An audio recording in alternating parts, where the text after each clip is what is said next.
Good evening. Namaskar. Today we will discuss the lesson class 9 the poverty as a challenge. सबसे पहले हमें देखें what do you mean by poverty? What do you mean by poverty? Poverty क्या है? देखिए poverty गरीबी का मतलब है if a person who is unable to fulfill his or her basic needs. तीन basic needs है हमारे पास. पहले हम कहते हैं फूड, क्लोथ और होम या हाउस, डॉर्लिंग भी कहते हैं. और कोई भी व्यक्ति अपना ये 3 बेसिक नीड्स नहीं बन पाया,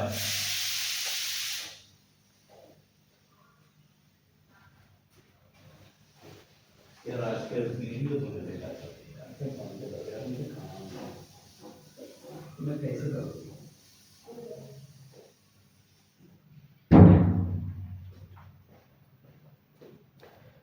हेलो, यदि कोई व्यक्ति अपना बेसिक नीड्स करना हुआ थे, 3 बेसिक नीड है, फूड, क्लॉथ एंड होम, रोटी कपड़ा मकान कहते हैं, तो कर न पाया, उसे हम गरीब कहते हैं.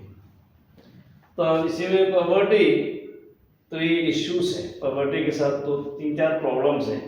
पॉवर्टी, कॉज ऑफ पॉवर्टी में सबसे पहले लैंडलेसनेस,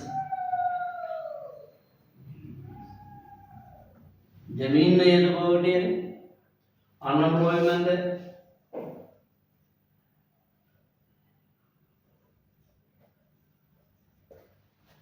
तीसरा है साइज ऑफ फैमिली, बहुत बड़ा फैमिली है.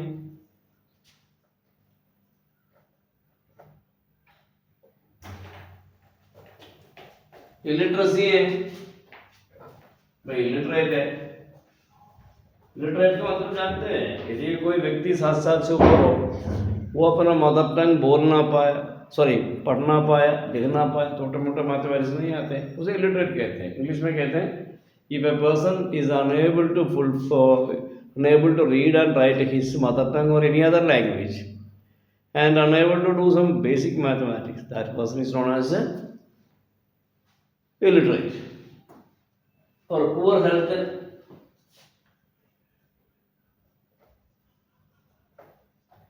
या malnutrition, कुपोषण, और आपका चाइल्ड लेबर है, बच्चे काम कर रहे हैं, 13 साल के चाइल्ड लेबर चाइल्ड लेबर है. हेल्पलेसनेस है, हेल्पलेसनेस, कोई है नहीं है, ये इसका मेन कारण है. सबसे पहले हम कहते हैं लैंडलेसनेस, मीन जमीन नहीं है. दूसरा अनएम्प्लॉयमेंट है, साइज ऑफ द फैमिली है, बहुत बड़ा फैमिली है, कमाने वाले एक है और बहुत बड़ा फैमिली है. इलिटरेसी है, पुअर हेल्थ, malnutrition है, चाइल्ड लेबर है और हेल्पलेसनेस. अब देखिए वल्नरेबल कंडीशन में आइए. वल्नरेबल, जैसे हमें वल्नरेबल का मतलब है वल्नर, एससी है, एसटी, सम ओबीसी, ये है आपका वल्नरेबल, बहुत बुरे कंडीशन में, जो गरीबी में. और जो ऐसे people who are affected natural calamity,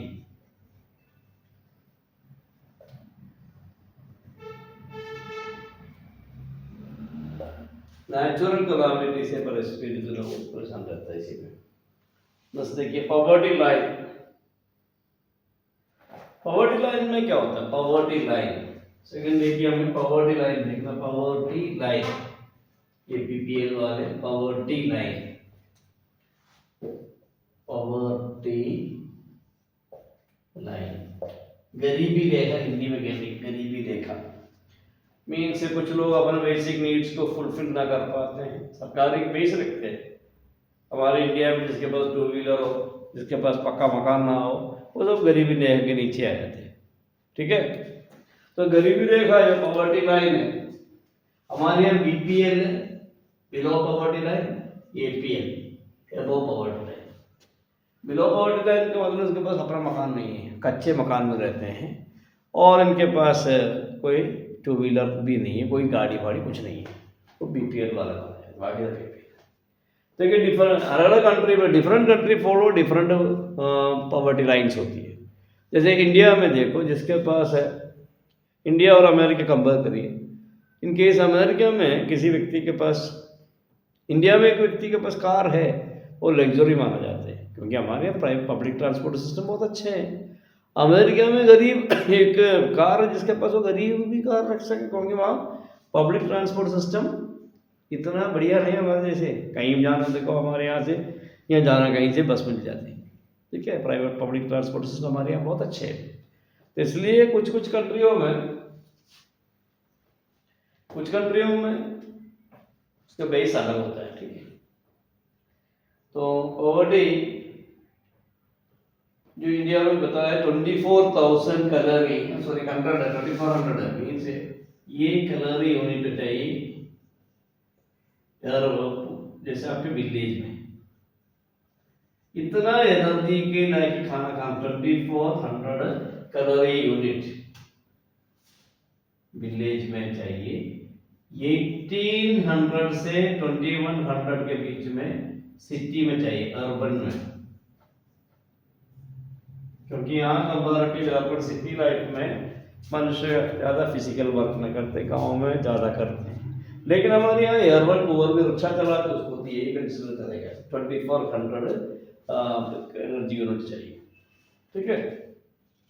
तो वल्नरेबल ग्रुप में बता दिया कौन कौन वल्नरेबल है।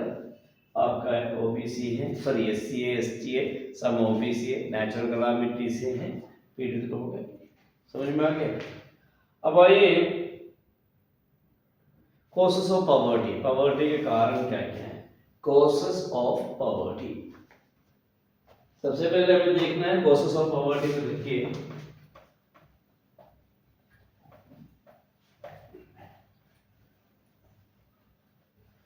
कॉसेस ऑफ पॉवर्टी,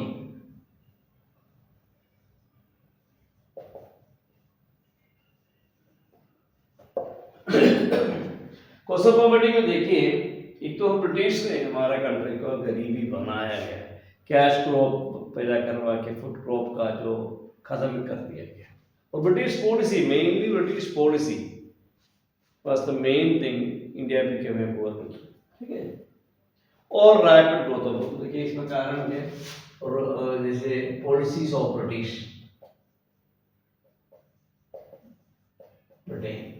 ये इंडिया में, और देखिए दे forced us to produce cash crops in place of food crops। ये एक प्रॉब्लम है, क्योंकि जिस जगह पे कैश क्रॉप पैदा करवा दिया फूड क्रॉप के लायक वो जमीन बेकार रहता है। और दूसरा है इंक्रीजिंग पॉपुलेशन, बहुत जबरदस्त इंक्रीजिंग पॉपुलेशन, ये भी एक कारण है। इंडिया में पॉपुलेशन बढ़ गया, हमारा पॉपुलेशन बढ़ रहा है, ये दो रीजन है। अब हमें पॉपुलेशन को निपटने के लिए क्या क्या anti poverty measures, anti poverty measures क्या क्या चीज किया पॉपुलेशन से निपटने के लिए। सबसे पहले देखिए, और 2005 में NREGA 2005 Mahatma Gandhi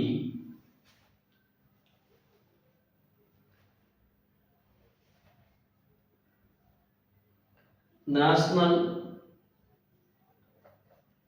rural employment guarantee act, NREGA कहते हैं। यहाँ 100 डेज में 100 days job means work work offer करते हैं। गांव का रूरल एरिया यहाँ पे रूरल एरिया पे 100 साल भर में 100 दिन वह जो रूरल एरिया गरीब आदमियों को काम मिल जाते हैं। अब आइए PMYR, बस देखिए आपका PMYR प्राइम मिनिस्टर रोजगार योजना, रोजगार योजना ये आपका 1993 में बना है। ये सेल्फ एम्प्लॉयमेंट के लिए, self employment, create self employment, ये सेल्फ एम्प्लॉयमेंट के लिए बनाया है। और रूरल एरिया वर्क, ये इसमें बेनिफिशियर कौन कौन है? सेल्फ क्रिएट सेल्फ एम्प्लॉयमेंट है और रूरल एंड स्मॉल टाउन। जैसे ये PMRY प्राइम मिनिस्टर रोजगार योजना 1993 में बनाया गया है। इसी में भी सेम है। तो ये आपका साल भर में अराउंड 100 दिन वर्क मिलते हैं और इसका बेनिफिट जो लाभ है कि जिसको बेनिफिट मिल गया ये आपका रूरल जो गांव का और छोटे मोटे कस्बे जैसे सैनप शहर जैसे कस्बा है ऐसे लोगों को जॉब मतलब अपने आप कुछ ना कुछ स्मॉल बिजनेस क्या करने के लिए है। स्मॉल बिजनेस है, स्मॉल फैक्ट्री टाइप, मतलब है जो गुड़ बनाना गज्जे का बनाना है, छोटे मोटे बाजार बड़ा नहीं है, बना इंडस्ट्री टाइप में। सेकंड बना दिया REGP। अब आइए आपको REGP, ये आपका REGP में देखिए ये 1995 में है बनाया गया है। ये भी सेम है, रूरल और स्मॉल टाउनशिप में ही एम्प्लॉयमेंट अपॉर्चुनिटी है। इसका मतलब है 25 लाख लोगों को जॉब मिलना है, 25 लाख लोगों को job opportunity. Self employment mean self employment, so 25 lakh लोगों को। अब PMGY में देखिए, PMGY प्राइम मिनिस्टर ग्रामोदय योजना, ये 2000 में लॉन्च किया, 2000 में प्राइम मिनिस्टर ग्रामोदय योजना 2000 में लॉन्च किया है। ये सेंट्रल गवर्नमेंट के हेल्प है, इसमें सेंट्रल गवर्नमेंट का additional help from central government, केंद्र सरकार का एडिशनल हेल्प मिल गया इसमें। तो इसी में क्या है, प्राइमरी एजुकेशन में ये पैसे से प्राइमरी में क्या क्या करते हैं, primary education, health, primary education है, हेल्थ है और drinking water, safe drinking water, ये सब इसी में अंदर आ गया। ठीक है, अब मैं दोबारा मैं समझा दूंगा कि आपका पॉवर्टी क्या होता है। People who are unable to fulfil their basic needs, रोटी कपड़ा मकान जो व्यक्ति अब कर ना पाए उसे गरीब कहते हैं। डिफरेंट हर कंट्री में अलग अलग प्रकार का गरीबी लाइन्स होता है, गरीबी रेखा कहते हैं। जैसे हमारे इंडिया और अमेरिका से कंपेयर करते हैं, हमारे इंडिया में कार किसी के पास वो गरीब नहीं है, अमीर माना जाता है, क्योंकि हर इंडिया में लग्जरी है। और अमेरिका में कार का मतलब है नीड, नेसेसरी माना जाता है, मस्ट माना जाता है, क्योंकि हमारे वहाँ ये क्या कहते हैं आपका private transport system, public transport system बिल्कुल बेकार है। हमारे यहाँ पब्लिक ट्रांसपोर्ट सिस्टम बहुत अच्छे हैं। तो गरीबों में कौन वल्नरेबल, जो गरीबी में वल्नरेबल सबसे बुरा कंडीशन में कौन गरीब है, SC ST हैं और कुछ OBC हैं, नेचुरल कैलामिटीज हैं में जो प्राकृतिक दिक्कत में, जैसे आपका भूकंप आ गया उसी ऐसे कुछ या सुनामी आ गया उस इलाके के लोग, ये सब आपका वल्नरेबल या बहुत बुरे तरीके से गरीबी में आ जाते हैं। और गरीबी के कारण क्या, ब्रिटिश का इंडिया में जो शासन किया है उस शासन देश हमारा देश को बर्बाद कर दिया गया है। कैसे, ये इंडिया में जनता को, हमारे किसानों को बिना बातों में कैश क्रॉप पैदा करवा दिया। कैश क्रॉप की वजह से फूड क्रॉप जगह पे कैश क्रॉप पैदा करके हमारी ज़मीन को बेकार करवा दिया गया है। फिर हमारी जनसंख्या बहुत बुरी तरह से बढ़ भी गई और हमारी टेक्नोलॉजी इतना ना बढ़े, हमारे एग्रीकल्चर सिस्टम इतना ना बढ़े, हमारी जनसंख्या ज़्यादा बढ़ गई। और इसमें एंटी पॉवर्टी मेजर्स हैं, क्या क्या बना दिया। Mahatma Gandhi national rural employment act बना दिया 2005 में। तो 100 डेज में गांव का जनता को रूरल एम्प्लॉयमेंट अपॉर्चुनिटी दिया गया है और 250 रुपये के आसपास मिलते हैं। इसके बाद ये प्राइम मिनिस्टर रोजगार योजना बना दिया 1993 में। इसमें सेल्फ एम्प्लॉयमेंट अपॉर्चुनिटी, फैक्ट्री में छोटे मोटे फैक्ट्री है, दुकान है खोलने के लिए रूरल एम्प्लॉयमेंट पेपर से छोटे मोटे कस्बे वाले को भी मौका दिया गया। और तीसरा क्या है आपका रूरल एम्प्लॉयमेंट जनरेशन प्रोग्राम है 1995 में है। ये सेल्फ एम्प्लॉयमेंट अपॉर्चुनिटी है, ये भी रूरल और स्मॉल टाउनशिप में है। अब इसके बाद में स्वर्ण जयंती ग्राम सर्वरोजगार योजना 1999 में बनाया गया है। ये सर्वरोजगार योजना 1999 में 23 वर्ष पहले है। ये सेल्फ हेल्पिंग ग्रुप जैसे आप गरीब आदमियों के लिए जॉब बनाने के लिए सब्सिडी दिया है। लास्ट वाला है प्रधानमंत्री ग्रामोदय योजना 2000 में बना, 1 साल के बाद प्रधानमंत्री ग्रामोदय योजना है। इसी में सेंट्रल गवर्नमेंट का हेल्प ज़्यादा डायरेक्ट दिया गया है। इनमें एजुकेशन सिस्टम बढ़ाने के लिए प्राइमरी एजुकेशन में हेल्थ सिस्टम बढ़ाना है, ड्रिंकिंग वाटर और गांव का जो डेवलपमेंट के लिए बहुत सारे काम किया है। अभी भी हमारे सामने बहुत सारे प्रॉब्लम्स हैं, कैसे जैसे चैलेंजेस हैं। पॉवर्टी इंडिया से कम तो हो गया, इसमें कोई शक नहीं। इंडिया को डेवलप हो गया, डेवलपिंग है, डेवलप्ड तो पूरी तरह से नहीं कैसे, लेकिन हमारा जो पिछले 10 साल से हमारा बहुत अच्छा डेवलपमेंट हो गया। हमारे स्ट्रॉन्ग सेंट्रल गवर्नमेंट तो हमारा सेंट्रल गवर्नमेंट स्ट्रॉन्ग है। हमारे जो सेंट्रल गवर्नमेंट है बहुत स्ट्रॉन्ग होने की वजह से काफ़ी सारी विदेशी कंपनियां इंडिया में इन्वेस्ट करने तैयार है। हमारे एम्प्लॉयमेंट अपॉर्चुनिटी वैसे बढ़ गया और हमारे ट्रांसपोर्ट नेटवर्क है, हमारे जो रोड है, सब पहले से पिछले 10 साल में 9 साल में बहुत अच्छा डेवलपमेंट किया, इसमें कोई शक नहीं है। Not giving any political message. Actually India के जो फिर हमारे लोग बाहर भी जाके सर्विस करना शुरू कर दिए गए, काफ़ी सारे लोग विदेशों में जाकर काम करते हैं, उसका फॉरेन करेंसी इंडिया में आते हैं। ये 10-20 साल से हमारे यहाँ बहुत तरक्की इस बात में हो गई। ठीक है, जो आने वाला 2030-35 इतना तो नहीं है, 30-40 तक हम एक डेवलप्ड कंट्री के रूप में बढ़ जाते हैं। ठीक है, ये आज आपको इतना है। और हमारे लिए क्या करना चाहिए, मैक्सिमम जो investment make India startup India, हमारा प्राइम मिनिस्टर ने बहुत सारे योजना ही खोला है, उसी में से हमारे यहाँ का अनएम्प्लॉयमेंट खत्म होने के चांसेस ज़्यादा है। स्टार्टअप इंडिया है, यंग इन्वेस्टर्स के लिए चांस दे रहा है। और जैसे जितना भी इस पर लीगल फॉर्मेलिटी कम कर दिया गया, मतलब कोई भी व्यक्ति स्टार्टअप इंडिया कर सके और स्टार्टअप इंडिया से हमारे यहाँ जॉब अपॉर्चुनिटी बढ़ जाते हैं।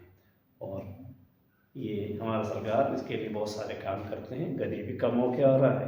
ठीक है, आने वाला 10 साल के अंदर हमारे यहाँ से गरीबी पूरी तरह तो नहीं जाएंगे, लेकिन हमारे यहाँ बहुत कुछ है, फर्क होगा।